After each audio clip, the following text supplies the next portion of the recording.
Hello, I'm Dr. Nightmare, and welcome back. Make sure to subscribe for more scary stories and turn on post notifications to be notified when I upload next.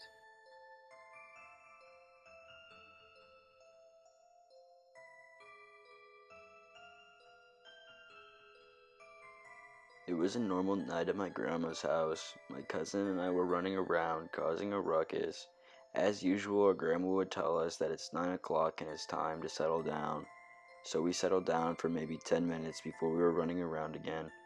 Our grandma came back and told us to go to the living room. So me and my cousin Georgie looked at each other very confused, but we did as she said. Georgie and I both sat next to our grandma on the couch.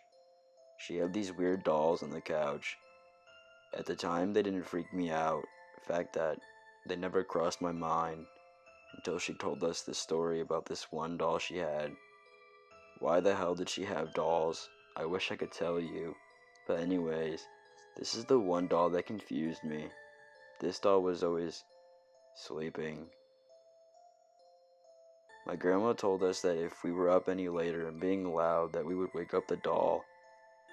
Georgie and I looked at each other confused. Me being the smartass I am, I said, "You know that's just a doll, right, Grandma?" She looked at me with a look I've never seen before. She told us this story that for the life of me I barely remember because I barely listened to her story. The story was about the doll. She claimed it was true. The doll apparently contained the spirit of a girl who was asleep, and when awoken in the night, bad things happened. Georgie and I just blew off the story. Oh, how I wish I didn't. Around 30 minutes later, my cousin and I were back to being noisy. Then after another half an hour of us being loud and running around, our grandma didn't come yell at us. That's when everything started feeling weird.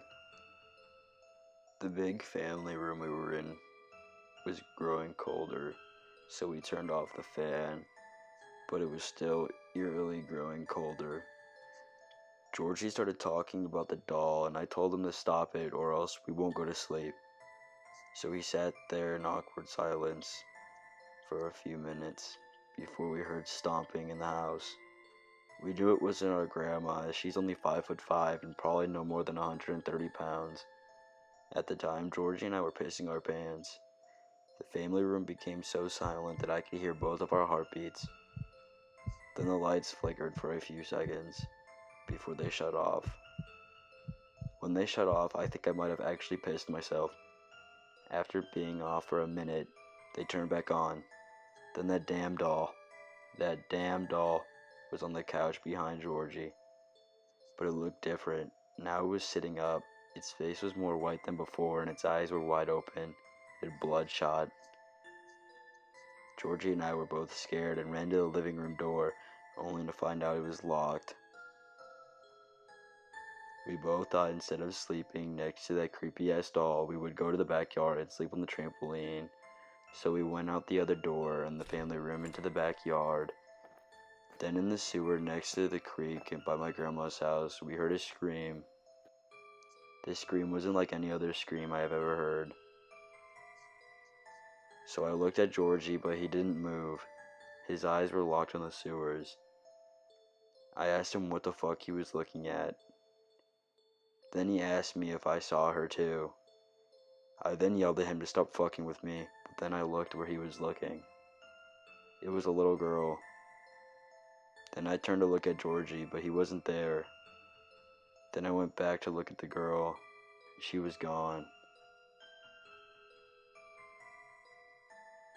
I started to scream out for Georgie. My yells were useless, as I felt my chest was being compressed.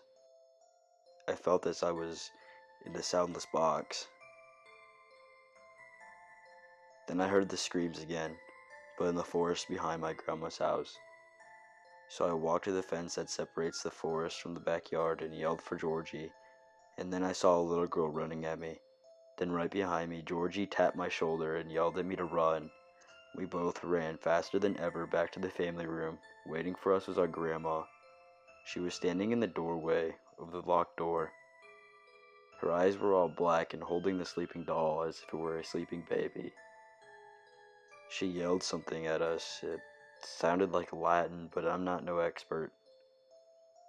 The next day, the doll was missing, and my grandma went missing as well. Since then, she has never been seen ever again.